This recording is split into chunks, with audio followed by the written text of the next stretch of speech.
We coming home tonight. Magandang araw po sa inyong lahat. This is Evonnie Almiñe. So in this video, we will be discussing about geometric sequence and how it is differ from an arithmetic sequence. So from our previous discussion in my previous video, pinag-usapan po natin that an arithmetic sequence is a sequence where we can obtain the next term by adding the constant term called the common difference. But the geometric sequence, it is also a sequence where we can obtain the next term by just multiplying the constant term called the common ratio. Let us study these sequences. So you have letter A, 1, 3, 9, 27, and 81. So for letter B, let's have negative 32, 16, negative 8, and 4. Okay, what have you observed to these two sequences? So, in sequence A, we multiplied a 3 to get the second number, and another 3 to get the third number, and another 3 to get 27, and so on. So, for letter B, what number is being multiplied to get the second term? Of course, that is 1/2. So, as you can see, 16 is half of 32. So, since negative sa 32, ibig pong sabihin, yung minultiply po natin to get the next term is negative 1/2. And that works throughout the entire sequence. So, in the study of arithmetic sequence, we add a common number, which is the common difference, to get or to obtain the next term. But in this case, we multiply the constant term. So, for instance nga, yung letter A, yung constant term po natin ay 3. Then, dito naman sa letter B, the constant term is negative 1/2. So, we multiplied it in order for us to obtain the next term of our sequences. And this constant term na tinatawag natin is called as common ratio, and that implies geometric sequence. Lagi po nating tatandaan na in arithmetic sequence, the constant term is being called as the common difference. But in geometric sequence, the constant number which is being multiplied to get or to obtain the next term, that is being called as the common ratio. We coming home tonight. So how are we going to obtain or to get or to find or to determine the common ratio of our geometric sequence? Let us find out. So let's have this as an example. So you have 1, 2, 4, 8, 16. Okay, what is the constant number which is multiplied to get 2? To get a 4, to get 8, and 16. How are we going to find out that? So, we have to apply a formula in finding the common ratio. So, pag sinabi po nating ratio, that is a quotient between two terms or between two numbers. So, ibig pong sabihin, we have to divide any of the two consecutive terms of our geometric sequence. So, for example, let's have the sequence. So, ano yung formula natin? So, you have a sub n over a sub n minus 1. So, for example, yung a sub n natin is a sub 2. So, n minus 2, of course, is 1. So, a sub 2 divided by a sub 1. So, following the sequences, we have to substitute the value of the second term and the first term. So, ano po yung a sub 2 natin? Of course, a 2. So, you have 2 divided by a sub 1, which is 1. So, 2 divided by 1 is 2. Therefore, in this sequence, the common ratio here is positive 2. Let's try another one. Sa sequence pa rin po natin, aalamin po natin kung 2 pa rin yung common ratio ni 4, 8, at saka ni 8 and 16, following the formula here. So, 4 is a sub 3, right? Then, a sub 2. So, 4 divided by 2, that is 2. Diba? So, same ratio. Then, how about 16 and 8? So, a sub 5 over a sub 4. So, the value of a sub 5 is 16. Then, the value of a sub 4 is 8. So, 16 divided by 8, you have 2. As you can see, lahat po ng ratio nila ay 2. So, lahat po yan ay magkakapareho. Kaya nga po tinawag natin siyang common ratio. Let's have another example.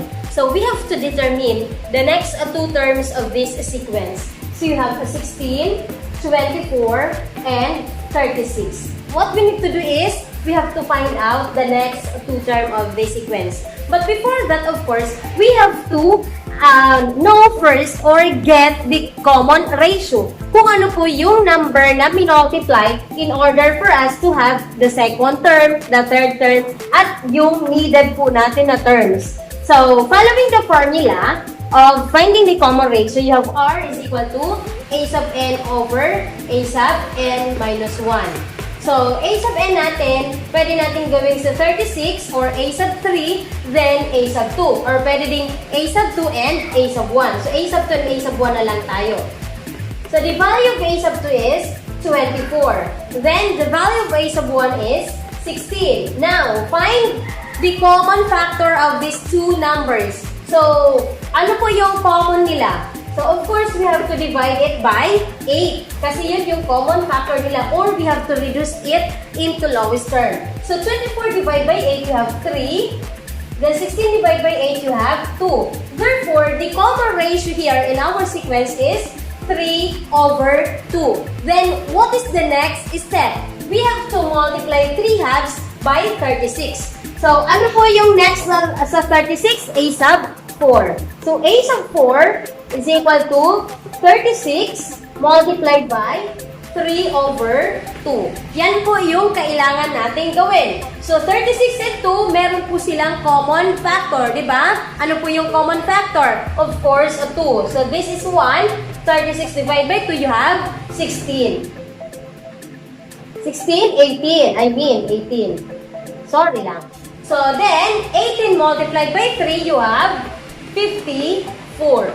Therefore, A sub 4 is equal to 54.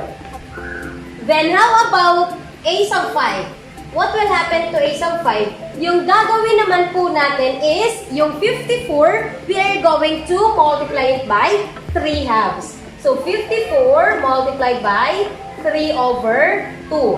Then, 54 and 2, meron silang common factor which is 2. Then, we have to divide it by 2. So, 54 divided by 2, you have 27. 2 divided by 2, of course, is 1. Now, multiply. 27 multiplied by 3, that is 81. Therefore, the value of A sub 5 is 81. So, ano po yung kailangan nating hanapin? We have to determine the next two terms of this sequence. Now, the next two terms of the sequence are 54 and 81. Yan lang po yung kailangan yung tandaan when it comes to geometric sequence. Lagi pong tatanda na, in geometric sequence, there is a common ratio. But in arithmetic sequence, we have the common difference. So, kapag common difference, we have to add the previous term to obtain the next term. Pero kapag common ratio, we have to multiply the previous term to get the succeeding term. So, it is very easy for us to identify or to obtain the next two terms of our geometric sequence. But how about if we are asked to find the 20th term of that sequence? Of course, it takes time, di ba, to do so. So, it was solved earlier that the common ratio is 3 halves. So, R is 3 halves. So, in order for us to obtain the next terms, we have to multiply this common ratio from the previous term. So, kapag naman yung succeeding terms naman po, halimbawa nga yung sinabi ko niya, 20th term. So, mas mahirap po ito kung i-multiply natin or manual computation. So, of course, we have to generate a formula or we have to formulate a formula or to derive a formula. So, in symbol, let's have A sub 1 is 16, di ba? Then, A sub 2, ano po yung value ng A sub 2? That is 24. So, yung 24 natin, papaano po yan nakuha? That is, A sub 1 R multiplied by the common ratio or the R. Tandaan po natin yan. Then, yung A sub 3 naman, ano po yung value ng A sub 3 natin? You have 36. Or that is a sub 2 then multiplied by r. So kung i-substitute natin yung value ni a sub 2, what will happen po? This becomes a sub 1r multiplied by r. Diba? So i-evaluate po natin or i-simplify po natin. What will happen po? This becomes a sub 1r squared. Diba? Kasi a sub 1 times r, that is a sub 1r. Then, r times r, that is r squared. So, you have a sub 1 r squared. Diba? The next one. So, you have a sub 4. What is the value of a sub 4 here? 54. So, paano natin po nakuha si 54? That is a sub 3 multiplied by the common ratio. Then, ano po yung value ni a sub 3 natin? So, babalikan po natin yan. You have a sub 2r. So, a sub 2r multiplied by r. So, what will happen po? You have yung a sub 2 natin, ano po? Babalikan po natin. You have a sub 1r squared. So, a sub 1r squared multiplied by r, you have a sub 1r raised to 3. Then, how about a sub 5? So, yung a sub 5 natin, the value of that is 81. Then, paano natin na-obtain yung 81? You have a sub 4r. Then, yung a sub 4 natin, the value of that is a sub 1r raised to 3. So, a sub 1r raised to 3 multiplied by r, you have a sub 1r raised to 4. Now, what have you observed to the final formula of our sequences? Kasi ito yung a sub 1, this is a sub 2, this is a sub 3, a sub 4, and a sub 5. So, the number of terms po natin, di ba, kung napapansin ninyo, halimbawa dito po sa a sub 5, the number of terms is a 5, right? But the exponent here is 4. The number of terms here is a 4, but the exponent is 3. So, ibig pong sabihin, it decreases by 1. So, what will be our end formula or the general rule of our geometric sequence? So, from this explanation, we can derive that the general rule or the general formula in finding the end term or the last term of our geometric sequence, it could be a sub n is equal to the first term r raised to n minus 1. So, from this day forward, ito po yung gagamitin nating formula in order for us to obtain the next term. Okay, now let us differentiate geometric sequence from an arithmetic sequence through this general formula. So, we have to state whether the sequence is a geometric, arithmetic, or neither of the two. Then, we have to find the next 4 terms of the sequence. We coming home tonight. Let's have number 1.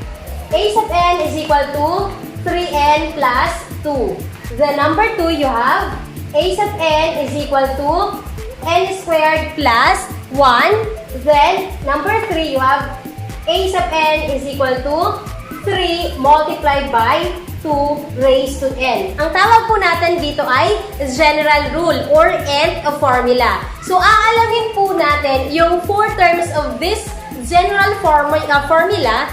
Then, we have to state whether it is an arithmetic, a geometric, or neither of the two sequences. So, let's have first the number 1 sequence. Okay, so you have a sub n is equal to 3n plus 1. Plus 2, I mean. So, all we have to do is, of course, substitute the n value by 1, 2, 3, and 4. Kasi 4 terms yung kailangan po natin. So, you have a sub 1 is equal to 3 times 1 plus 2. Then, 3 plus 2, a sub 1 is 5. Now, let's proceed to a sub 2. A sub 2 is 3 multiplied by 2 plus 2. 3 times 2, you have 6. plus 2, you have a sub 2 is 8. Okay, next one. You have a sub 3 is equal to 3 multiplied by 3 plus 2. So 3 times 3, you have 9. Plus 2, you have 11 as a sub 3. Okay, now let's proceed to a sub 4. So 3 multiplied by 4 as the value of n plus 2. So ano yung product? 3 times 4, you have 12. Plus 2, you have 14. So therefore, a sub 4 is 14. Now, what is our sequence? So you have 5, 8, 11, and 14. Now, let us identify. Is it an arithmetic, a geometric, or neither of the two? Let us find out first kung meron siyang common difference or common ratio. So, common difference yung unahin po natin. So, 5 and 8, is there a difference? Of course, meron. So, yung 5 and 8, the difference is 3. How about 8 and 11? 3 is the difference also. 11 and 14, another 3. Therefore, this sequence is an arithmetic sequence. Okay, now, let's proceed to number 2, general rule. Aalamin po ulit natin kung anong klaseng sequence po siya between arithmetic and geometric. So, dito naman po tayo. So, simulan po natin. A sub n is equal to n squared plus 1. So, lahat po ng n, papalitan po natin yan ng 1 kasi magsisimula po tayo kay a sub 1. So, a sub 1 is equal to 1 squared plus 1. So, a sub 1 is 2. Then, another, you have a sub 2 is equal to 2 squared plus 1. 2 squared, that is 4, plus 1. So, a sub 2 is 5. Then, yung a sub 3 natin, you have 3 squared plus 1. So, yung 3 squared, that is equal to 9, plus 1, you have 10 as a sub 3. Then, how about a sub 4? So, you have 4 squared plus 1, you have 16 plus 1. So, a sub 4 natin is 17. Now, what is our sequence? You have 2, 5, 2, 5, 10, and 17. So, alamin po natin, meron po ba siyang common difference or common ratio? Okay, try po natin. The difference between 2 and 5 is 3. The difference between 5 and 10 is 5. And the difference between 10 and 17 is 7. So, ibig po sabihin, meron po silang common difference, pero hindi po common. Hindi po magkakapareho. So, hindi po siya constant term. So, pag-usapan naman po natin si ratio, kung geometric po siya. So, 5 divided by 2, that is 5 over 2.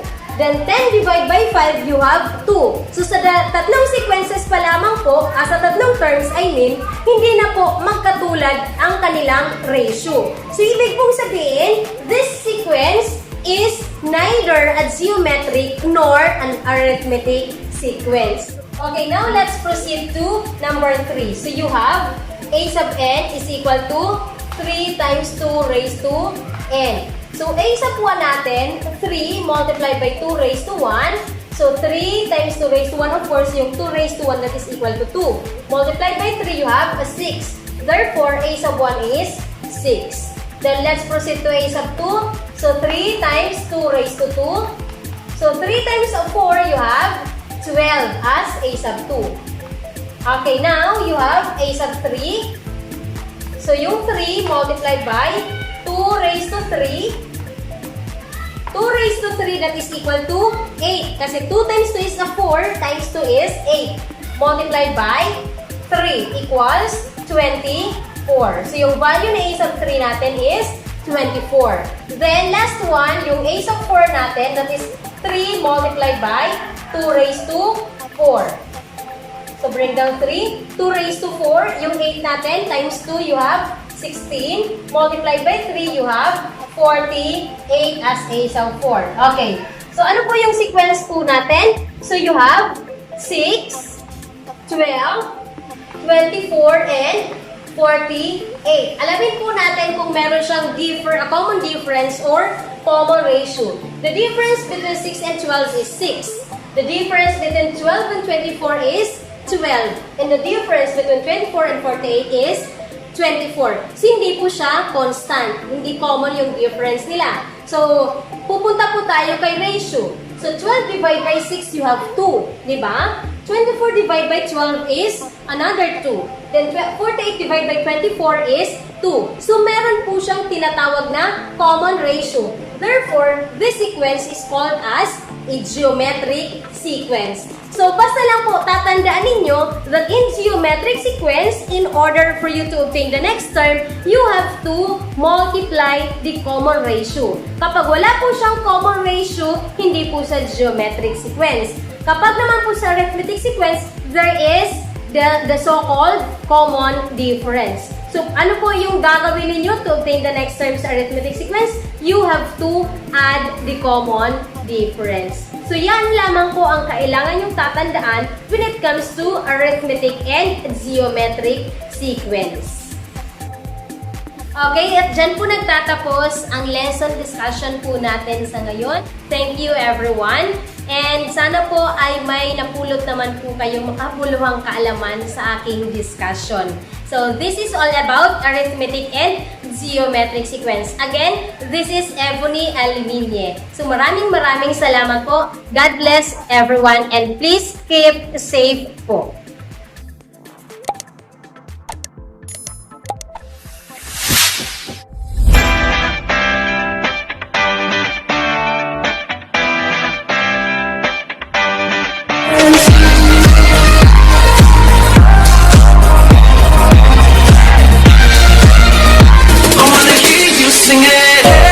Don't stress your mind.